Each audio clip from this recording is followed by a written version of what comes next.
युग घबराते हुए कहता है, क्या हुआ भाभी, आप रो क्यों रही हो? वो औरत युग के सवाल का कुछ जवाब नहीं देती है, वो बस रोई जा रही थी। भाभी, युग भाभी भाभी कहते हुए उस औरत के पास जाने लगता है और जैसे ही उस औरत को छूता है वो औरत अपने दोनों हाथों से युग का गला पकड़ लेती है। जब युग उस औरत का चेहरा देखता है तो दंग रह जाता है। वो उसकी वंदना भाभी तो थी, पर पहले के मुकाबले उनमें काफी बदलाव आ गया था। वंदना का चेहरा सूखा हुआ था, आंखों के नीचे डार्क सर्कल पड़ गए थे।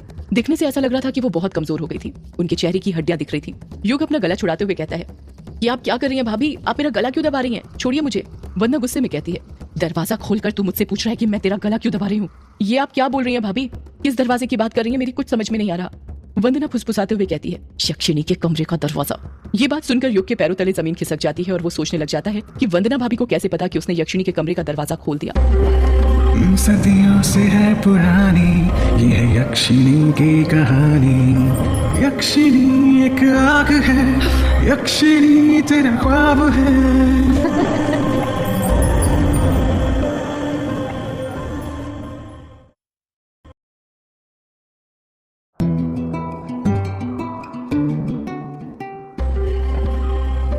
युग हकलाते हुए कहता है, ये आप क्या बोल रही हो भाभी, मैंने कहा यक्षिणी के कमरे का दरवाजा खोला।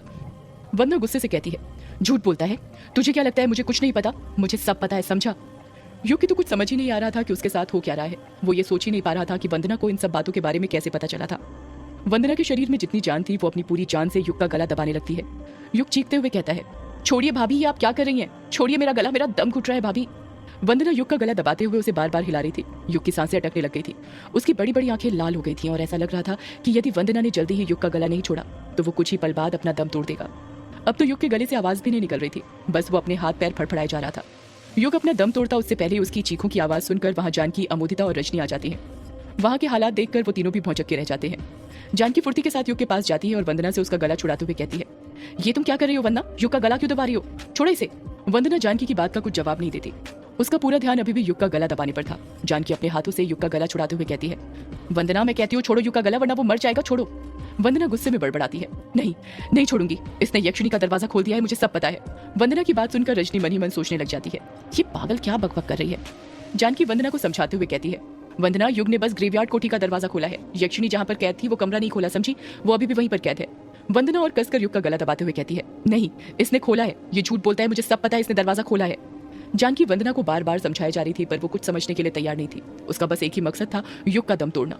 वंदना के हाथों युग को बचाने के लिए रजनी भी उनके पास आ जाती है और युग का गला छुड़ाने लग जाती है। अमोदिता दरवाजे की दहलीज पर ही मंत्रमुग्ध होकर खड़ी थी, उसकी समझ ही नहीं आ रहा था कि वो क्या करे। वंदना को इस हालत में देखकर अक्सर वो घबरा जाती थी क्योंकि उसे लगता था कि वंदना के ऊपर किसी का साया है। युग, जानकी और रजनी तीनों से ही वंदना नहीं संभल रही थी। ऐसा लग रहा था जैसे उसके बाजुओं में 100 पहलवानों की ताकत आ गई थी। ये एक चौंकाने वाली बात थी कि एक दुबली पतली स्त्री में अचानक से इतनी ताकत कहां से आ गई थी। रजनी अमोदिता पर चिल्लाते हुए कहती है, अरे नालायक लड़की, तू वहां पर खड़ी तमाशा क्या देख रही है, जल्दी से वंदना को इंजेक्शन लगाना। अमोदिता हड़बड़ाते हुए कहती है, हाँ माँ अभी लगाती हूँ, 2 मिनट। इतना कहकर अमोदिता कमरे के अंदर घुसती है और टेबल पर ही रखा एनेस्थीसिया का इंजेक्शन उठाती है और वंदना के हाथ में लगा देती है। जैसे ही एनेस्थीसिया का लिक्विड वंदना के शरीर के अंदर प्रवेश करता है, वंदना बेहोश हो जाती है। जानकी और रजनी मिलकर वंदना को बिस्तर पर लिटा देती है। रजनी अमोदिता पर अभिमान करते हुए कहती है, अच्छा हुआ मेरी बेटी अमोदिता ने ANM का कोर्स करके रखा है, वरना युग की तो जान ही निकल जाती। तुम्हें पता है युग बेटा, हमारे गांव और आसपास के गांव में एक भी डॉक्टर नहीं है। जब भी कोई बीमार पड़ता है तो सीधे मेरी बेटी अमोदिता के पास ही आता है, किसी डॉक्टर से कम नहीं है मेरी बेटी। युग कुछ जवाब नहीं देता, उसके दिमाग में तो अभी भी यही बात घूम रही थी कि वंदना को कैसे पता कि उसने यक्षिणी का कमरा खोला था। कुछ ही देर बाद सभी लोग वंदना के कमरे से बाहर निकल जाते हैं। युग अपनी बड़ी माँ जानकी के कमरे में बैठा हुआ था और उनसे अपने सिर की चंपी करवा रहा था। जानकी युग की चंपी करते हुए कहती है, युग बेटा तुझे पता है बचपन में अक्सर मैं ही तेरी कंघी किया करती थी, तुझे नहलाती थी, तुझे तैयार करके नजर का टीका लगाकर तेरे दोस्तों के साथ खेलने भेजा करती थी। युग कुछ नहीं कहता, उसे देखकर ऐसा लग रहा था जैसे वो किसी ख्याल में खोया हुआ था। जानकी युग को उसके बचपन की और बातें बताते हुए कहती है, बचपन में तू बहुत गोलू मोलू था, ये अमोदिता तो तुझे मोटू मोटू कहकर चढ़ाया करती थी और मैं उसे धमकी देती, खबरदार जो मेरे युग बेटे को मोटू बोला तो। पर बेटा अब तू ना बहुत दुबला हो गया है, शहर में तुझे ढंग से खाना नहीं मिलता क्या? तू खुद खाना बनाता है या कोई बाई लगवा कर रखी है? युग अभी भी जानकी के सवालों का कुछ जवाब नहीं दे रहा था। उसको देखकर ऐसा लग रहा था कि वो अभी भी उसके और वंदना के बीच हुए हादसे से उभर नहीं पाया था। जानकी चंपी करना रोक देती है और धीरे से युग से पूछती है, क्या सोच रहे हो युग बेटा? युग अपना सिर ना में हिलाते हुए कहता है, कुछ नहीं बड़ी माँ। बड़ी माँ भी कहते हो और बड़ी माँ से झूठ भी बोलते हो, तुम्हें क्या लगता है तुम नहीं बताओगे तो मुझे पता नहीं चलेगा? तुम यही सोच रहे हो ना कि तुम्हारी वंदना भाभी की हालत ऐसी कैसे हुई? हाँ बड़ी माँ, मैं यही सोच रहा हूँ। ये वो वंदना भाभी नहीं है जिनके साथ बचपन में मैं खेला करता था। वो भाभी हमेशा हंसती खेलती रहती थी और ये भाभी ये तेरी वो वंदना भाभी हो भी कैसे सकती है बेटा? वो वंदना तो तभी मर गई थी जब उसका पति और मेरा बेटा विराट मरा था। इतना कहते ही जानकी की आंखों में आंसू आ जाते हैं। युग जानकी के आंसू पोंछते हुए कहता है, आप रोइए मत बड़ी माँ। कैसे न रोऊं बेटा? जिस माँ ने अपना जवान बेटा खो दिया हो वो माँ भला रोएगी नहीं तो क्या करेगी? युग कुछ नहीं कहता, वो जानकी के दर्द को महसूस करने की कोशिश कर रहा था। जानकी रोते हुए कहती है, तुम्हें पता है युग बेटा, उस यक्षिणी ने ही तुम्हारे भाई को मारा था। एक बूंद तक खून की उसके शरीर में नहीं छोड़ी थी, पूरा शरीर सफेद पड़ गया था। पर बड़ी माँ, यक्षिणी ने ऐसा क्यों किया था? उन्होंने भैया को क्यों मारा था? उस यक्षिणी को किसी को मारने के लिए वजह की जरूरत थोड़ी पड़ती है बेटा। वो तो बस जो भी मर्द अमावस्या और पूर्णिमा की रात किश्नोई नदी पार करता था उसके साथ संभोग करके उसे मार देती है। उसे एक अभिशाप मिला था। कैसा अभिशाप बड़ी माँ? वही तो नहीं पता बेटा, पर सुना है वो दूसरे लोग से आई थी और एक अभिशाप मिलने के कारण ये सब कर रही थी। युग मन ही मन सोचने लग जाता है, आखिर ये अभिशाप है क्या जिसके बारे में सब बात तो करते हैं पर किसी को पता नहीं है। जानकी एक लंबी सांस लेते हुए कहती है, तुम्हारे बड़े भाई विराट की मौत के बाद एक दिन तुम्हारी भाभी हम लोगों को बिना बताए उस ग्रेवयार्ड कोठी में गई थी।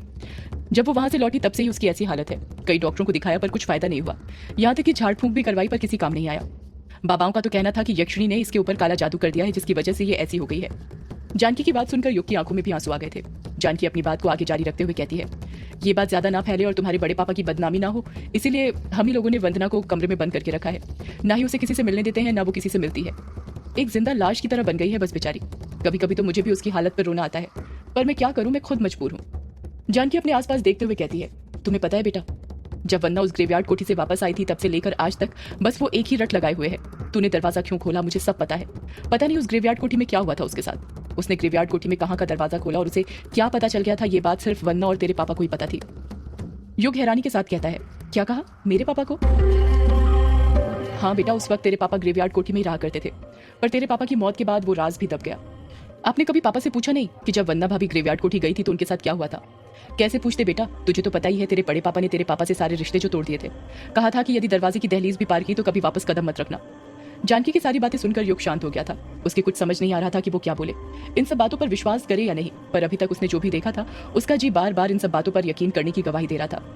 युग कुछ सोचते हुए कहता है, अच्छा तभी वंदना भाभी मुझसे कह रही थी कि तूने दरवाजा क्यों खोला, मुझे सब पता है, क्योंकि जब से वो ग्रेवयार्ड कोठी से लौटी है यही बड़बड़ाई जा रही है। जानकी हैरानी के साथ कहती है, हाँ पर युग बेटा तू ऐसा क्यों बोल रहा है? कहीं तूने सच में तो यक्षिणी का कमरा नहीं खोला ना? जानकी का सवाल सुनकर युग के पसीने छूटने लग जाते हैं। वो मन ही मन सोचने लग जाता है कि बड़ी माँ को सच बताऊं या नहीं बताऊं। जानकी उस पर दबाव बनाते हुए कहती है, बताओ युग बेटा, तुमने वो दरवाजा तो नहीं खोला ना? युग जानकी के सवाल का जवाब देने के लिए अपना मुंह खोलने लग जाता है। वो कुछ बोलने वाला था कि तभी वहां पर रजनी और अमुदिता आ जाती है। रजनी कमरे के अंदर घुसते हुए कहती है, अच्छा तो युग तुम चंपी कर पा रहे हो? तुम्हें पता है हमारी अमुदिता बहुत अच्छी चंपी करती है, उसके हाथ से एक बार चंपी करवाओगे तो हमेशा करवाते रहोगे। रजनी अपनी आंखों से अमुदिता को इशारा करते हुए कहती है, अरे अमुदिता खड़ी क्या है, जा जाकर युग की चंपी कर दे और थोड़ा तेरी बुआ को आराम करने दे। कितना काम करेगी वो इस उम्र में? अमुदिता रजनी का इशारा समझ जाती है कि वो क्यों युग की चंपी करने को कह रही थी, ताकि चंपी के बहाने वो उसका एक बाल तोड़ सके, उस पर काला जादू करने के लिए। अमुदिता युग की तरफ अपने कदम बढ़ाते हुए कहती है, बुआ जी लाइए, मैं कर देती हूँ युग जी की चंपी। युग अमुदिता को मना करते हुए कहता है, अरे नहीं अमुदिता, हो गई है चंपी, बड़ी माँ बहुत देर से कर रही थी, ज्यादा चंपी करने से बाल खराब हो जाते हैं। रजनी मनी मन सोचने लग जाती है, ये युग अमुदिता को कुछ भी करने के लिए मना क्यों कर देता है? युग अपनी जगह पर खड़े होते हुए कहता है, अच्छा बड़ी माँ अब मैं निकलता हूँ, सबसे मुलाकात करने आया था वो हो गई। रजनी फटाक से कहती है, अरे कहाँ जा रहे हो युग बेटा? ग्रेवयार्ड कोठी मामी जी, आखिर वही तो मेरा घर है ना, हमारे तो सारे रिश्ते नाते बहुत पहले ही खत्म हो चुके हैं ना। ये बात सुनकर रजनी चुप हो जाती है। जानकी युग को समझाते हुए कहती है, युग बेटा तुम अभी भी पुरानी बातों को लेकर बैठे हुए हो, लगता है तुम अभी भी हमसे नाराज हो। जानकी अपनी बात पूरी करती है उससे पहले ही युग उनके हाथ पकड़ते हुए कहता है, ये आप क्या कह रही हैं बड़ी माँ, आप बड़ी हैं मुझसे। जानकी कहती है, अगर मैं तुमसे बड़ी हूँ तो क्या तुम बड़ों का कहना नहीं मानोगे? आज रात यहीं पर रुक जाओ ना, देखो कितने सालों बाद आए हो तुम, तुम्हारे आने से इस हवेली की रौनक फिर से लौट आई है। रजनी भी युग को रोकना चाहती थी ताकि उस पर काला जादू कर सके। वो भी जानकी का साथ देते हुए कहती है, हाँ युग बेटा रुक जाओ ना, भाभी कितने प्यार से कह रही हैं। जानकी और रजनी के दबाव देने पर युग उनकी बात मान जाता है और कहता है, ठीक है बड़ी माँ, मामी आप दोनों कहती है तो मैं सिर्फ आप दोनों की खुशी के लिए रुक जाता हूँ। रजनी खुश होते हुए कहती है, मुझे पूरा यकीन था बेटा तुम हमारी बात कभी नहीं टालोगे। तो फिर अब बताओ आज रात क्या खाओगे तुम? तुम्हारी मनपसंद सब्जी बनाएगी मेरी अमुदिता। अमुदिता खाना भी बहुत बढ़िया बनाती है, वैसे मेरी अमुदिता सभी काम में माहिर है, बस अपने चेहरे के रंग से पीछे छूट जाती है। युग रजनी को टोकते हुए कहता है, मामी आप ऐसा क्यों बोलती हैं? इंसान के रंग से थोड़ी कुछ होता है, इंसान की पहचान उसके रंग से नहीं उसके कर्म से होती है मामी जी। युग की बात सुनकर रजनी खुश हो जाती है। वो मन ही मन सोचने लग जाती है, लगता है युग को अमुदिता पसंद आ गई, तभी तो वो उसकी तारीफ कर रहा है। अमुदिता युग से कहती है, बताइए ना युग जी आप क्या खाएंगे? कुछ भी बना लो अमुदिता जो तुम्हें ठीक लगे, शहर में अकेले रहकर सब कुछ खाने की आदत हो गई है। ठीक है युग जी। इतना कहकर अमुदिता वहां से चली जाती है। रात हो चुकी थी, सभी लोग डाइनिंग टेबल पर खाना खाने बैठे हुए थे। अमुदिता और बल्लू काका दोनों मिलकर खाना सर्व कर रहे थे। सुबह से लेकर रात तक अमुदिता युग का बाल तोड़ने की कोशिश कर चुकी थी, पर वो सारी कोशिशें नाकाम हो चुकी थी। रजनी अमोदिता से कहती है, अरे अमोदिता, युग को और चावल दो ना। अमोदिता युग को चावल देने के लिए आगे बढ़ी ही थी कि तभी युग चावल लेने से मना करते हुए कहता है, अरे नहीं अमोदिता, मैं पहले ही ज्यादा खा चुका हूँ। रजनी कहती है, अरे अभी तो तुमने कुछ खाया ही नहीं है बेटा। दिलीप अपनी बुलंद आवाज में कहता है, इसको समझा दिया सब। सुदेश हिचकिचाते हुए कहता है, अभी नहीं भैया, तो जल्दी ही समझा दो, ज्यादा वक्त नहीं है। युग बीच में ही बोल पड़ता है, ये आप लोग किसे क्या समझाने की बात कर रहे हैं? सुदेश प्यार से युग से कहता है, वो युग बेटा, आज ना गांव में ग्रेवयार्ड कोठी के सिलसिले में मीटिंग बैठी थी और मीटिंग में ये फैसला हुआ है कि तुम्हें वो ग्रेवयार्ड कोठी बंद करनी पड़ेगी। युग अपनी भवें ऊपर करते हुए कहता है, क्या कहा? ग्रेवयार्ड कोठी बंद करनी पड़ेगी? पर क्यों? तुम्हें तो पता चल ही गया होगा कि वो कोठी यक्षिणी का दूसरा ठिकाना थी और वहीं पर यक्षिणी को कैद किया गया था। जब से कोठी खुली है गांव में दहशत का माहौल है, तो दोनों गांव वाले चाहते हैं कि वो कोठी बंद हो जाए, पर मैं वो कोठी बंद नहीं करने वाला। वो कोठी मेरी है और अब मैं वहीं पर रहूंगा। युग की बात सुनकर दिलीप को गुस्सा आ जाता है और वो मुंह फुलाते हुए कहता है, सुदेश कह दो इससे, अगर इसे इस गांव में रहना है तो हमारे हुक्म का पालन करना पड़ेगा। आज से पहले भी इसके पिता ने कोठी खोली थी और भुगतना हमें पड़ा था। युग इस तंज का कुछ जवाब देता उससे पहले ही सुदेश भी युग को समझाते हुए कहता है, देखो युग बेटा, तुम रहना चाहो तो यहाँ पर रह सकते हो, ये भी तो तुम्हारा ही घर है ना। किस घर की बात करें आप मामा जी? हमारे रिश्ते तो बहुत पहले ही खत्म हो चुके हैं ना।